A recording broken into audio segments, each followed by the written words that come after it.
ओम गणगणपते नमः। ओम गणगणपते नमः। ओम गणगणपते नमः। ओम नमः शिवाय।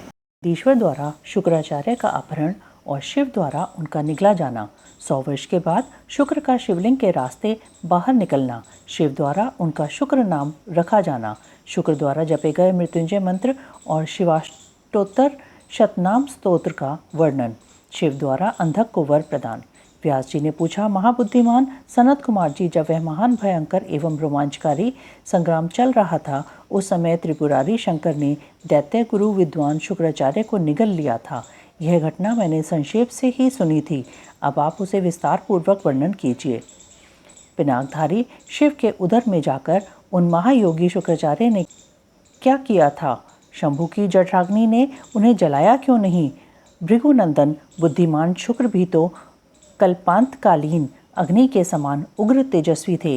वे शंभु के जठर पंजर से कैसे निकले? उन्होंने कैसे और कितने काल तक आराधना की थी? तात, उन्हें जो मृत्यु का शमन करने वाली पराविद्या प्राप्त हुई थी, वह विद्या कौन सी है जिससे मृत्यु का निवारण हो जाता है? मुने, लीला विहारी देवादिदेव भगवान शंकर के त्रिशूल से छूटे हुए अंधक को गणाध्यक्ष की प्राप्ति कैसे हुई? तात, मुझे शिवलीलामृत श्रवण करने की विशेष लालसा है, अतः आप मुझ पर कृपा करके वह सारा वृतांत पूर्ण रूप से वर्णन कीजिए। ब्रह्मा जी कहते हैं, अमित तेजस्वी व्यास जी ने इन वचनों को सुनकर सनत कुमार शिव जी के चरण कमलों का स्मरण करके कहने लगे। ब्रह्मा जी कहते हैं, अमित तेजस्वी व्यास जी के इन वचनों को सुनकर सनत कुमार शिव जी के चरण कमलों का स्मरण करके कहने लगे। सनत कुमार जी ने कहा, मुनिवर, भगवान शंकर के प्रमथों की जब अत्यंत विजय होने लगी, तब अंधक घबराकर शुक्राचार्य जी की शरण में गया और उसने गिड़गिड़ाकर मृत संजीवनी विद्या के द्वारा मरे हुए असुरों को जीवित करने की प्रार्थना की। इस पर शुक्राचार्य ने शरणागत धर्म की रक्षा करना उचित समझा। फिर तो वे युद्ध स्थल में गए और आदरपूर्वक विद्या के स्वामी शंकर का स्मरण करके एक एक दैत्य पर मृत संजीवनी विद्या का प्रयोग करने लगे। उस विद्या का प्रयोग होते ही वे सभी दैत्य दानव वीर एक साथ ही हथियार लिए हुए इस प्रकार उठ खड़े हुए मानो अभी सोकर उठे हों, जैसे पूर्णतया अभ्यस्त किया हुआ वेद, समर भूमि में बादल और श्रद्धापूर्वक ब्राह्मणों को दिया हुआ धन आपत्ति के समय तुरंत प्रकट हो जाता है। उसी प्रकार वे उठ खड़े हुए। शुक्राचार्य के संजीवनी प्रयोग से जब बड़े बड़े दानव जीवित होकर प्रमथों को बुरी तरह मारने लगे, तब प्रमथों ने जाकर देश्वरेश शिव को यह समाचार सुनाया। तब शिवजी ने कहा, नंदिन, तुम अभी तुरंत ही जाओ और दैत्यों के बीच से द्विश्रेष्ठ शुक्राचार्य को उसी प्रकार उठा लाओ जैसे बाज लवा को उठा ले आता है। सनत कुमार जी कहते हैं, महर्षि, वृषभध्वज के यों कहने पर नंदी सांड के समान बड़े जोर से गरजे और तुरंत ही सेना को लांघकर उस स्थान पर पहुंचे जहां भृगुवंश के दीपक शुक्राचार्य विराजमान थे। वहां समस्त दैत्य हाथों में पाश, खड़ग, वृक्ष, पत्थर और पर्वतखंड लिए हुए उनकी रक्षा कर रहे थे। यह देखकर बलशाली नंदी ने उन दैत्यों को विशुद्ध करके शुक्राचार्य का उसी प्रकार अपहरण कर लिया जैसे शरभ हाथी को उठा ले जाता है। महाबली नंदी द्वारा पकड़े जाने पर शुक्राचार्य के वस्त्र खिसक गए, उनके आभूषण गिरने लगे और केश खुल गए। तब देवशत्रु दानव उन्हें छुड़ाने के लिए सिंहनाद करते हुए नंदी के पीछे दौड़े और जैसे मेघ जल की वर्षा करते हैं, उसी तरह नंदीश्वर के ऊपर वज्र, त्रिशूल, तलवार, फरसा, बरेठी और गोफन आदि अस्त्रों की उग्र वृष्टि करने लगे। तब उस देवासुर संग्राम के विकराल रूप धारण करने पर गणाधिराज नंदी ने अपने मुख की आग से सैकड़ों शस्त्रों को भस्म कर दिया और उन भृगुनंदन को दबोचकर शत्रु दल को व्यथित करते हुए वे शिवजी के समीप आ पहुँचे तथा शीघ्र ही उन्हें निवेदित करते हुए बोले, भगवान, ये शुक्राचार्य उपस्थित हैं। तब भूतनाथ देवादिदेव शंकर ने पवित्र पुरुष द्वारा प्रदान किए हुए उपहार की भांति शुक्राचार्य को पकड़ लिया और बिना कुछ कहे उन्हें फल की तरह मुख में डाल लिया। उस समय समस्त असुर उच्च स्वर से हाहाकार करने लगे।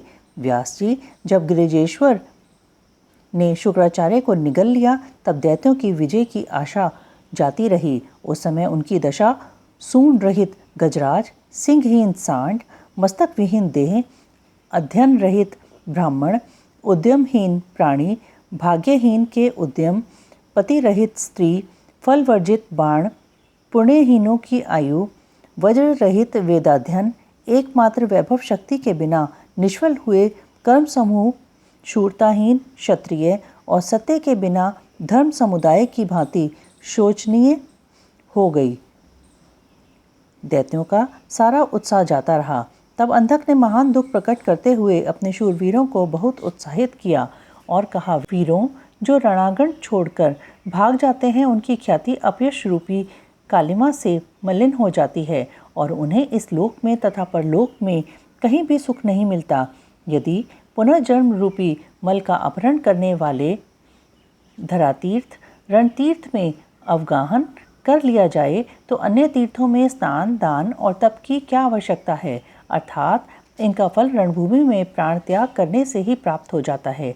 दैत्यराज के इस वचन को पूर्ण रूप से धारण करके वे दैत्य तथा दानव रणभेरी बजाकर रणभूमि में प्रमथ गणों पर टूट पड़े और उन्हें मथने लगे तथा बाण, खड़ग, वज्र, सरीखे कठोर पत्थर, भुशुंडी, भिंदीपाल, शक्ति, भाले, फरसे, खटवांग, पटिश, त्रिशूल, लकुट और मुसलों द्वारा परस्पर प्रहार करते हुए भयंकर मारकाट मचाने लगे। इस प्रकार अत्यंत घमासान युद्ध हुआ।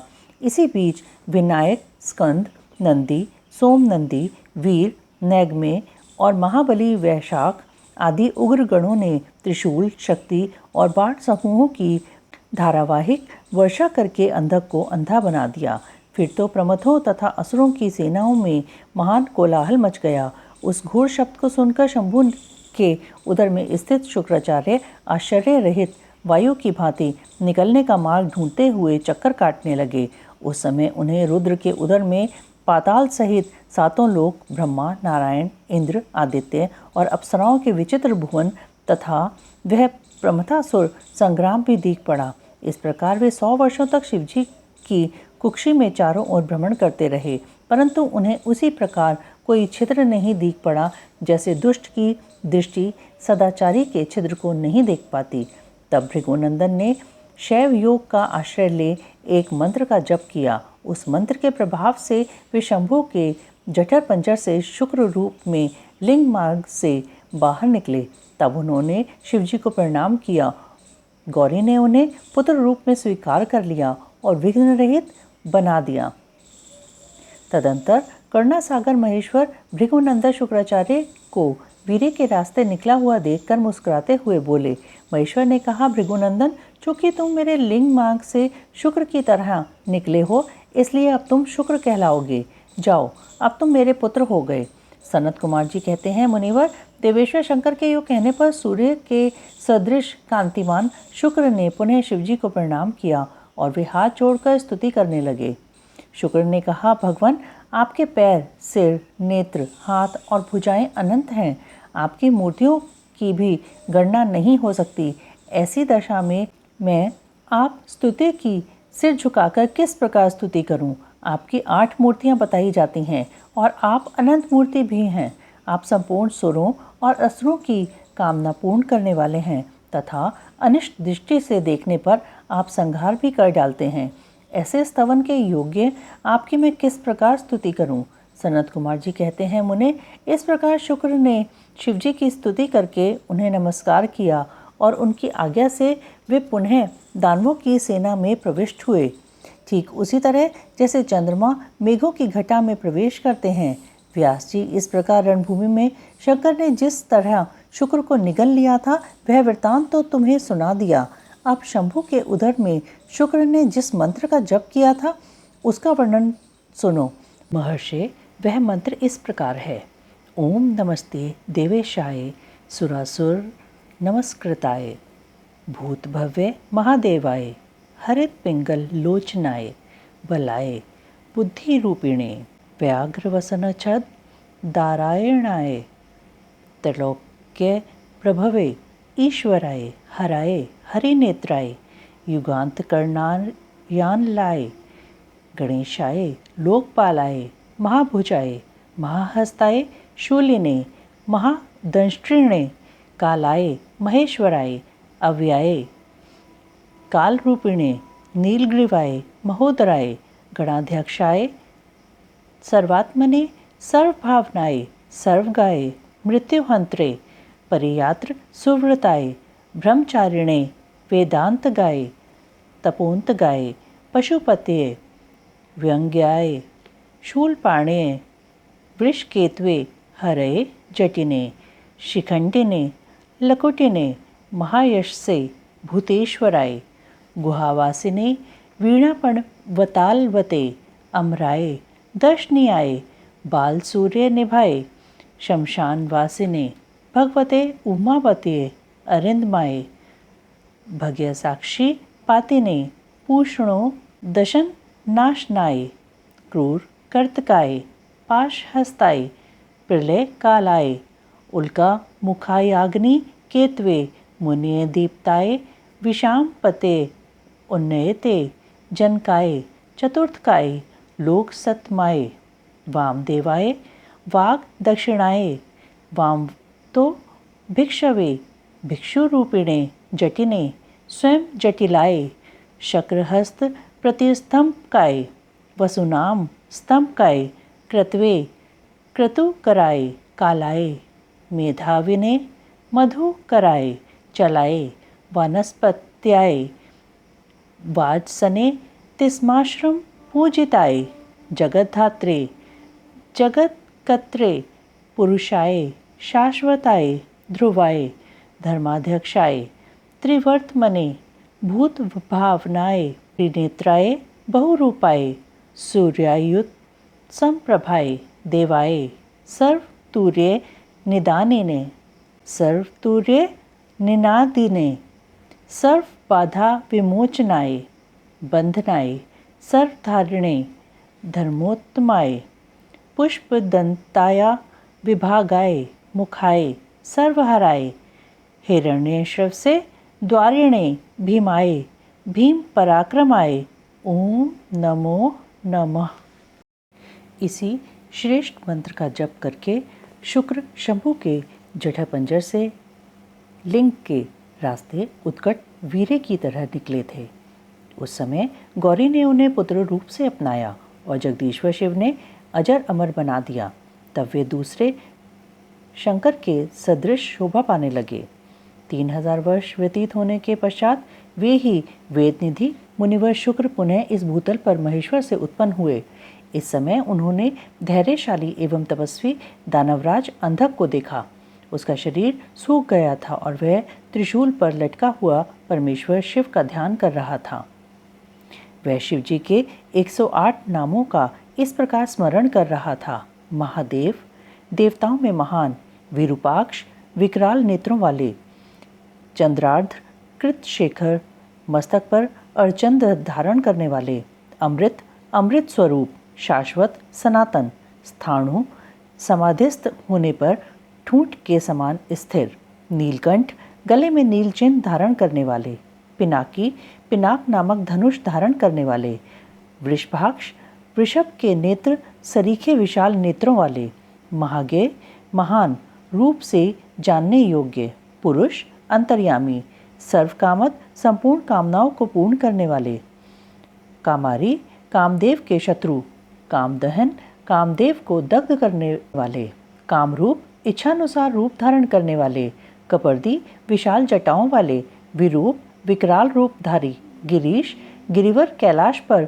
शयन करने वाले, भीम, भयंकर रूप वाले, सृक्की, बड़े बड़े जबड़ों वाले, रक्तवासा, लाल वस्त्रधारी, योगी, योग के ज्ञाता, कालदहन, काल को भस्म कर देने वाले, त्रिपुरग्ध, त्रिपुरों के संहार करता, कपाली, कपाल धारण करने वाले, गूढ़व्रत, जिनका व्रत प्रकट नहीं होता, गुप्त मंत्र, गोपनीय मंत्रों वाले, गंभीर, गंभीर स्वभाव वाले, भावगोचर, भक्तों की भावना के अनुसार प्रकट होने वाले, अणिमा, द्विगुणाधार, अणिमा आदि सिद्धियों के अधिष्ठान, त्रिलोकैश्वर्यदायक, त्रिलोकी का ऐश्वर्य प्रदान करने वाले, वीर, बलशाली, वीरहंता, शत्रु वीरों को मारने वाले, घोर, दुष्टों के लिए भयंकर, विरूप, विकट रूप धारण करने वाले, मासल, मोटे ताजे शरीर वाले, पटु, निपुण, महामासाद, श्रेष्ठ फल का गूदा खाने वाले, उन्मत्त, मतवाले भैरव, काल भैरव स्वरूप महेश्वर, देवेश्वरों में भी श्रेष्ठ, त्रिलोक्य द्रावण, त्रिलोकी का विनाश करने वाले, लुब्ध, स्वजनों के लोभी, लुब्धक, महाव्याध स्वरूप, यज्ञसूदन, दक्ष यज्ञ के विनाशक, कृतिका, सुतयुक्त, कृतिकाओं के पुत्र से युक्त, उन्मत्त, उन्मत्त का सा वेश धारण करने वाले, कृतिवासा, गजासुर के चमड़े को ही वस्त्र रूप में धारण करने वाले, गज, कृति परिधान, हाथी का चरण लपेटने वाले, शुद्ध, भक्तों का कष्ट देखकर शुद्ध हो जाने वाले, भुजग भूषण, सर्पों को भूषण रूप में धारण करने वाले, दत्तालम, भक्तों के अवलंबदाता, वेताल, वेताल स्वरूप, घोर, घोर, शाकिनी पूजित, शाकिनियों द्वारा समाराधित, अघोर, अघोर पथ थे, प्रवर्तक, अघोर, अघोर पथ के प्रवर्तक, घोर दैत्यघ्न, भयंकर दैत्यों के संहारक, घोर घोष, भीषण शब्द करने वाले, वनस्पति, वनस्पति स्वरूप, भस्मांग, शरीर में भस्म रमाने वाले, जटिल, जटाधारी, शुद्ध, परम पावन, भेरुंड, शत सेवित, सैकड़ों भेरुदंड नामक पक्षियों द्वारा सेवित, भूतेश्वर, भूतों के अधिपति, भूतनाथ, भूतगणों के स्वामी, पंचभूताश्रित, पंचभूतों को आश्रय देने वाले, खग, गगन विहारी, क्रोधित, क्रोधयुक्त, निष्ठुर, दुष्टों पर कठोर व्यवहार करने वाले, दंड प्रचंड पराक्रमी, दंडीश, चंड, प्रचंड पराक्रमी, चंडीश, चंडी के प्राणनाथ, चंडिका प्रिय, चंडिका के प्रियतम, चंडतुंड, अत्यंत कुपित मुख वाले, गरुत्मान, गरुड़ स्वरूप, निसिंत्रिश, खड़ग स्वरूप, शव भोजन, शव का भोग लगाने वाले, लेलिहान, क्रुद्ध होने पर जीभ लपलपाने वाले, महारौद्र, अत्यंत भयंकर, मृत्यु, मृत्यु स्वरूप, मृत्योर गोचर, मृत्यु की भी पहुँच से परे, मृत्योर मृत्यु, मृत्यु के भी काल, महासेन, विशाल सेना वाले, कार्तिकेय स्वरूप, शमशान अरण्यवासी, शमशान एवं अरण्य में विचरने वाले, राग, प्रेम स्वरूप, विराग, आसक्ति रहित, रागांत, प्रेम में मस्त रहने वाले, वीतराग, वैरागी, शतार्ची, तेज की असंख्य चिंगारियों से युक्त, सत्व, सत्वगुण रूप, रज, रजोगुण रूप, तम, तमोगुण रूप, धर्म, धर्म स्वरूप, अधर्म, अधर्म रूप, वासवानुज, इंद्र के छोटे भाई उपेंद्र स्वरूप, सत्य, सत्य रूप, असत्य, सत्य से भी परे, सद्रूप, उत्तम रूप वाले, असद्रूप, विभत्स रूपधारी, अहेतुक, हेतु रहित, अर्धनारीश्वर, आधा पुरुष और आधा स्त्री का रूप धारण करने वाले, भानु, सूर्य स्वरूप, भानु कोटि शतप्रभ, कोटिशत सूर्यों के समान प्रभाशाली, यज्ञ, यज्ञ स्वरूप, यज्ञपति, यज्ञेश्वर, रुद्र, संहारकर्ता, ईशान, ईश्वर, वरद, वरदाता, शिव, कल्याण स्वरूप, परमात्मा, शिव की इन 108 मूर्तियों का ध्यान करने से वह दानव उस महान भय से मुक्त हो गया। उस समय प्रसन्न हुए जटाधारी शंकर ने उसे मुक्त करके उस त्रिशूल के अग्रभाग से उतार लिया और दिव्य अमृत की वर्षा से अभिषिक्त कर दिया। तत्पश्चात महात्मा महेश्वर उसने जो कुछ किया था उस सब का सांत्वना पूर्वक वर्णन करते हुए उस महादैत्य अंधक से बोले। ईश्वर ने कहा, हे दैत्येंद्र, मैं तेरे इंद्रिय निग्रह, नियम, शौर्य और धैर्य से प्रसन्न हो गया हूँ। अतः सुव्रत, अब तू कोई वर मांग ले। दैत्यों के राजाधिराज, तूने निरंतर मेरी आराधना की है, इससे तेरा सारा कलमश धुल गया और अब तू वर पाने के योग्य हो गया है। इसलिए मैं तुझे वर देने के लिए आया हूँ, क्योंकि 3000 वर्षों तक बिना खाए पिए प्राण धारण किए रहने से तूने जो पुण्य कमाया है उसके फलस्वरूप तुझे सुख की प्राप्ति होनी चाहिए। सनत कुमार जी कहते हैं, मुने, यह सुनकर अंधक ने भूमि पर अपने घुटने टेक दिए और फिर वह हाथ जोड़कर कांपता हुआ भगवान उमापति से बोला। अंधक ने कहा, भगवान, आपकी महिमा जाने बिना मैंने पहले रणांगण में हर्ष गदगद वाणी से आपको जो दीन, हीन तथा नीच से नीच कहा है और मूर्खतावश लोक में जो जो निंदित कर्म किया है, प्रभु उस सबको आप अपने मन में स्थान न दें, अर्थात उसे भूल जाएं। महादेव, मैं अत्यंत ओछा और दुखी हूँ। मैंने कामदोषवश पार्वती के विषय में भी जो दूषित भावना कर ली थी, उसे आप क्षमा कर दें। आपको तो अपने कृपण, दुखी एवं दीन भक्त पर सदा ही विशेष दया करनी चाहिए। मैं उसी तरह का एक दीन भक्त हूँ और आपकी शरण में आया हूँ। देखिए, मैंने आपके सामने अंजलि बांध रखी है।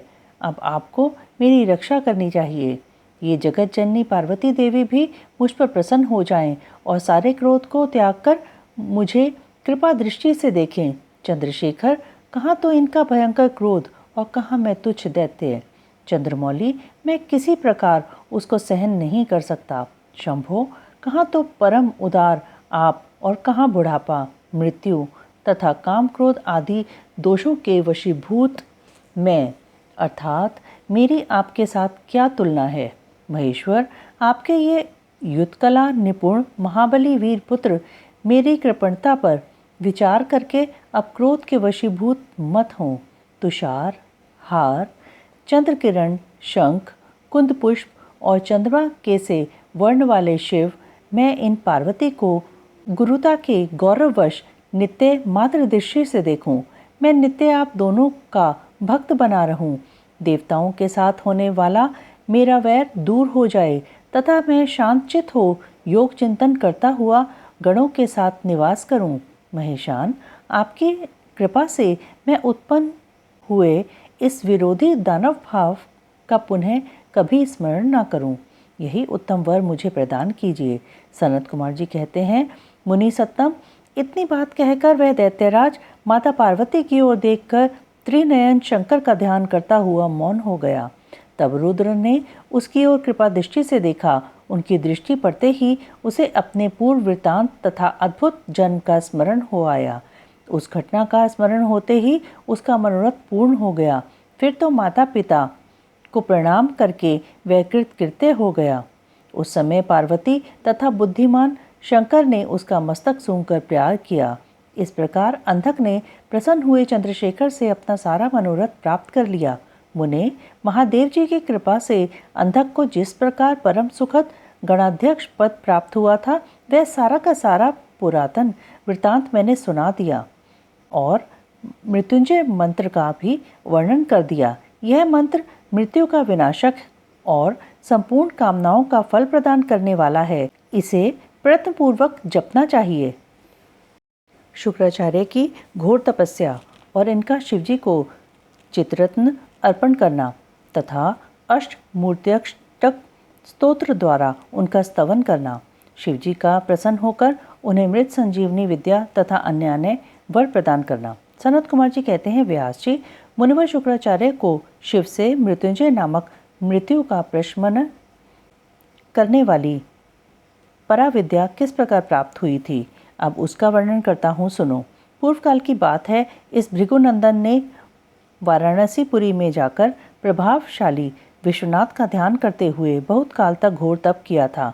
वेद व्यास जी, उस समय उन्होंने वहीं एक शिवलिंग की स्थापना की और उसके सामने ही एक परम रमणीय कूप तैयार कराया। फिर प्रयत्नपूर्वक उन देवेश्वर को 1,00,000 बार द्रोण भर पंचामृत से तथा बहुत से सुगंधित द्रव्यों से स्नान कराया। फिर 1,000 बार परम प्रीतिपूर्वक चंदन, यक्ष कर्दम और सुगंधित उपटन का उस लिंग पर अनुलेप किया। तत्पश्चात सावधानी के साथ परम प्रेम पूर्वक राजचंपक, धतूर, कनेर, कमल, मालती, कर्णिकार, कदम्ब, मौलसिरी, उत्पल, मल्लिका, शतपत्री, सिंधुवार, ढाक, बंदूक पुष्प, पुनांग, नाग केसर, केसर, नवमल्लिक, चिबिलिक, कुंद, मुचुकुंद, मंदार, बिलपत्र, गुमा, मरुवृक, वृक, गंठीवन, दौना, अत्यंत सुंदर आम के पल्लव, तुलसी, देवजवासा, बृहत्पत्री, कुशांकु, नंदाव्रत अगस्त्य, साल, देवदारू, कचनार, कुर्बक, दुर्वांकुर, कुरंटक, इनमें से प्रत्येक के पुष्पों और अन्य पल्लवों से तथा नाना प्रकार के रमणीय पत्रों और सुंदर कमलों से शंकर जी की विधिवत अर्चना की। उन्हें बहुत से उपहार समर्पित किए तथा शिवलिंग के आगे नाचते हुए शिव सहस्त्र नाम एवं अन्य स्तोत्रों का गान करके शंकर जी का स्तवन किया। इस प्रकार शुक्राचार्य 5000 वर्षों तक नाना प्रकार के विधि विधान से महेश्वर का पूजन करते रहे, परंतु जब उन्हें थोड़ा सा भी वर देने के लिए उद्यत होते नहीं देखा, तब उन्होंने एक दूसरे अत्यंत दुस्सह एवं घोर नियम का आश्रय लिया। उस समय शुक्र ने इंद्रियों सहित मन के अत्यंत चंचलता रूपी महान दोष को बारंबार भावना रूपी जल से प्रक्षालित किया। इस प्रकार चित्तरत्न को निर्मल करके उसे पिनाकधारी शिव के अर्पण कर दिया और स्वयं घूम कर्ण का पान करते हुए तप करने लगे। इस प्रकार उनके 1 सहस्त्र वर्ष और बीत गए। तब भृगु नंदन शुक्र को यूं दृढ़चित्त से घोर तप करते देखकर महेश्वर उन पर प्रसन्न हो गए। फिर तो दक्ष कन्या सती के स्वामी साक्षात विरूपाक्ष शंकर, जिनके शरीर की कांति सहस्रों सूर्यों से भी बढ़कर थी, उस लिंग से निकलकर शुक्र से बोले। महेश्वर ने कहा, महाभाग भृगुनंदन, तुम तो तपस्या की निधि हो। महामुने, मैं तुम्हारे इस अविच्छिन्न तप से विशेष प्रसन्न हूँ। भार्गव, तुम अपना सारा मनोवांछित वर मांग लो, मैं प्रीतिपूर्वक तुम्हारा सारा मनोरथ पूर्ण कर दूंगा। अब मेरे पास तुम्हारे लिए कोई भी वस्तु अदेय नहीं रह गई है। सनत कुमार जी कहते हैं, मुने, शंभु के इस परम सुखदायक एवं उत्कृष्ट वचन को सुनकर शुक्र प्रसन्न हो आनंद समुद्र में निमग्न हो गए। उन कमल नयन द्विजवर शुक्र का शरीर परमानंद जनित रोमांच के कारण पुलकायमान हो गया। तब उन्होंने हर्षपूर्वक शंभु के चरणों में प्रणाम किया। उस समय उनके नेत्र हर्ष से खिल उठे थे। फिर वे मस्तक पर अंजलि रखकर जय जयकार करते हुए अष्टमूर्तिधारी वरदायक शिव की स्तुति करने लगे।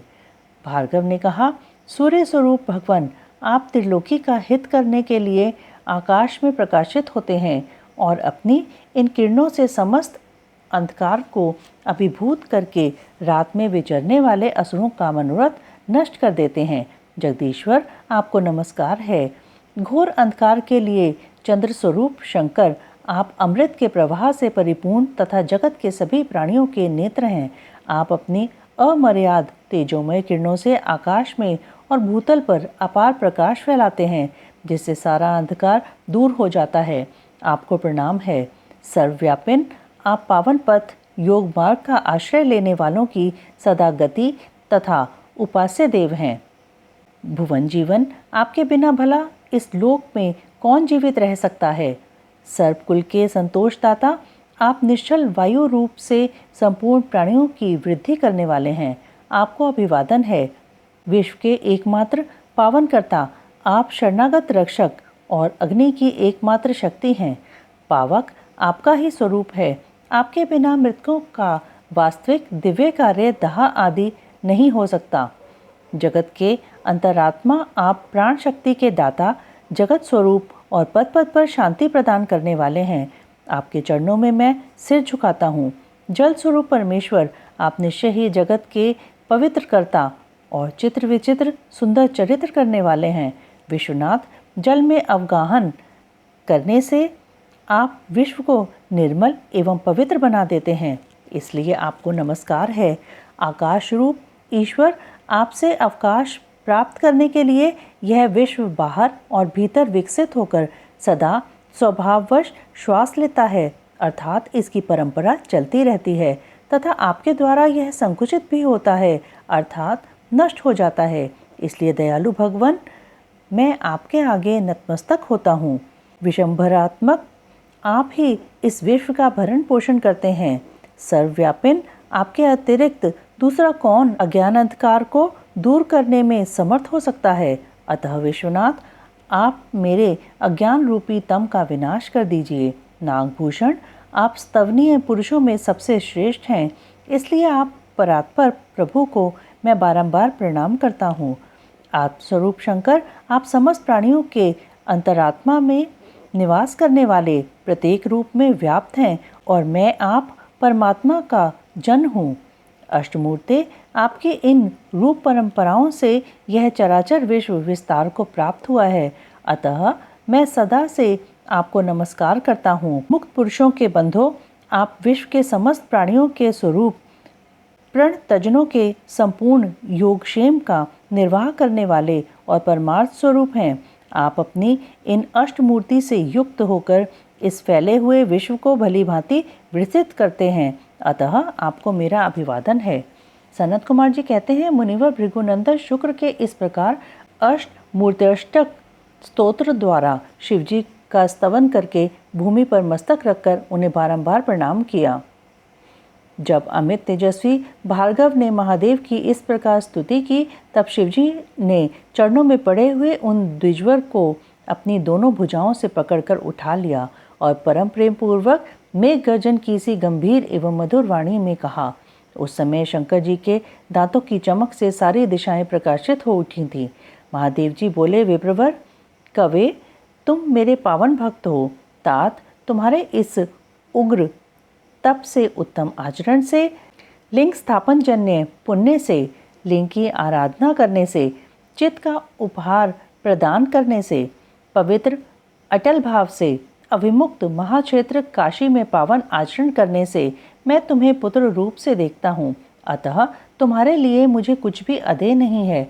तुम अपने इसी शरीर से मेरी उदर दरी में प्रवेश करोगे और मेरे श्रेष्ठ इंद्रिय मार्ग से निकलकर पुत्र रूप में जन्म ग्रहण करोगे।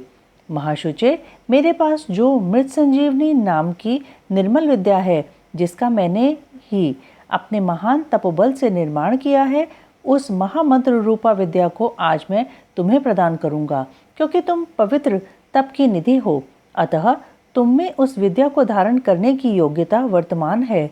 तुम नियम पूर्वक जिसके उद्देश्य से विंध्येश्वर की इस श्रेष्ठ विद्या का प्रयोग करोगे, वह निश्चित ही जीवित हो जाएगा। यह सर्वथा सत्य है। तुम आकाश में अत्यंत दीप्तिमान तारा रूप से स्थित होगे। तुम्हारा तेज सूर्य और अग्नि के तेज का भी अतिक्रमण कर जाएगा। तुम ग्रहों में प्रधान माने जाओगे। जो स्त्री अथवा पुरुष तुम्हारे सम्मुख रहने पर यात्रा करेंगे, उनका सारा कार्य तुम्हारी दृष्टि पड़ने से नष्ट हो जाएगा। सुव्रत, तुम्हारे उदय होने पर जगत में मनुष्यों के विवाह आदि समस्त धर्म कार्य सफल होंगे। सभी नंदा तिथियां तुम्हारे संयोग से शुभ हो जाएंगी और तुम्हारे भक्त वीर्य संपन्न तथा बहुत सी संतान वाले होंगे। तुम्हारे द्वारा स्थापित किया हुआ यह शिवलिंग शुक्रेश के नाम से विख्यात होगा। जो मनुष्य इस लिंग की अर्चना करेंगे, उन्हें सिद्धि प्राप्त हो जाएगी। जो लोग वर्ष पर्यंत नक्त व्रतपरायण होकर शुक्रवार के दिन शुक्रकूप के जल से सारी क्रियाएं संपन्न करके शुक्रेश की अर्चना करेंगे, उन्हें जिस फल की प्राप्ति होगी वह मुझसे श्रवण करो। उन मनुष्यों में वीर्य की अधिकता होगी, उनका वीर्य कभी निष्फल नहीं होगा। वे पुत्रवान तथा पुरुषत्व के सौभाग्य से संपन्न होंगे, इसमें तनिक भी संदेह नहीं है। वे सभी मनुष्य बहुत सी विद्याओं के ज्ञाता और सुख के भागी होंगे।